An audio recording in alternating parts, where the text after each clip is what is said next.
So what we wanted to do is take a different approach. And the approach was trying to work with more moderate chain lengths, but really work on what the terminal group contribution is to the nonlinearity. So you have to take a few things into account. I'm not going to go into too much detail here, but we could talk about it afterwards. And that's that you want basically good orbital energy matching to the pi molecular orbitals of your chain. You also want to have relatively good overlap so that your entire system, the polymethine chain and the terminal groups included, actually contribute to the electronic properties, and consequently your nonlinearity as well. And so we actually chose what's pretty familiar here, these chalcogen type systems in this pyrrolium type terminal group to actually accomplish this. And what we noticed was we got large nonlinearities, in fact much larger than the systems that we had shown before had shown pretty good promise.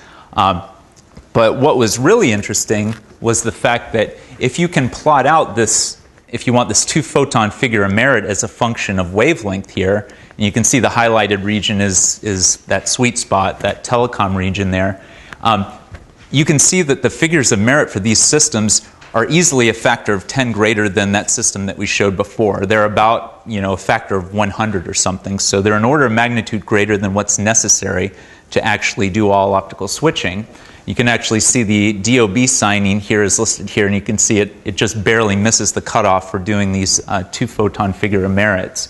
So another important point here is that not only are these values relatively high, but the bandwidth, if you want, or this 2-photon loss window is reasonably low or reasonably wide. It's about 300 nanometers, and it's tunable simply based on the position of the linear absorption edge, which is critical because we can actually tune either through the length of the polymethine chain here or slight modifications to the terminal group. We can actually choose where that 2-photon window is. And so this actually, why is this the case? So there's a number of different things that are kind of attributable to signings in general. I mean, certainly we've talked about they have large real parts of the hyperpolarizability. That plays a large role. But the other important thing is when you look at the 2-photon spectra, which is what I've shown here for those selenopyrrolium systems with various chain length, you can see that if you look at the 2-photon bands here, in every single case, there's basically two 2-photon bands. But there's a large energy gap in between them. And so this is what actually defines our, if you want, our low 2-photon loss window. In addition to that, because of the nature of signings, these bands are relatively narrow. And the narrowness of these bands and their energy separation actually contributes to this kind of low loss window. Turns out for other systems like squarenes that behave a lot like signings in every way but one, and that one is that the transition, essentially the transition moments into this higher lying excited state are really large in squarenes. So you see 2-photon cross sections that are 30 to 50,000 GM. So that's about 30 times larger than what we get here, and that's a consequence of having relatively small higher lying transition moments, because you can tell that even if this window was still here, but we had extremely large 2-photon cross sections, you're going to essentially have deterioration of that window. So it turns out these particular systems in general were good for that. That was at least one of the contributing factors to why we got such good results for these systems. So coming back, so it's good to have good molecular nonlinearities. What are they good for if you can't put them into a device and do something with them? So we're working on that. Clearly the issues that we need to work on are generating high number density materials. Processability is an issue for integrating into such small gap silicon slotted waveguides, for instance. And there is another figure of merit that I haven't mentioned here. It's exactly what you'd think. You have a 2-photon figure of merit, you have a 1-photon figure of merit.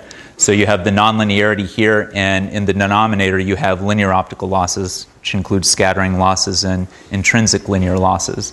And so we need ways of being able to modify these promising materials in order to get, to be able to actually introduce these systems into device architectures. So we have a bunch of different routes that we're going about to do this.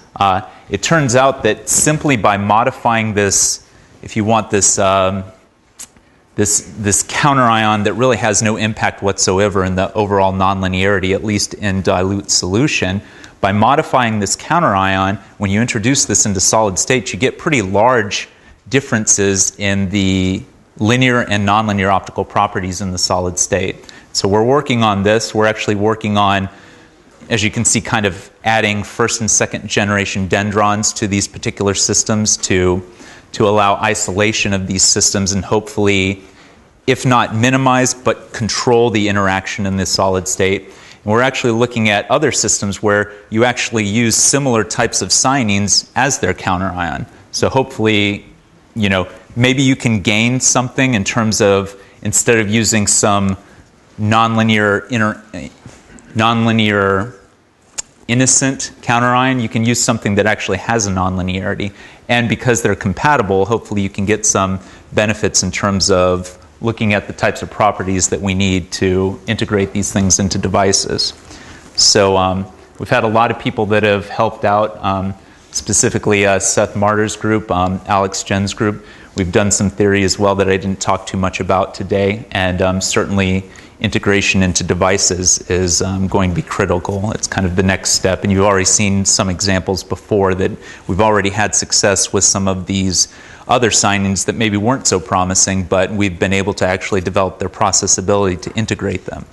So hopefully we're catching up. So, and I appreciate your time. That's it. So.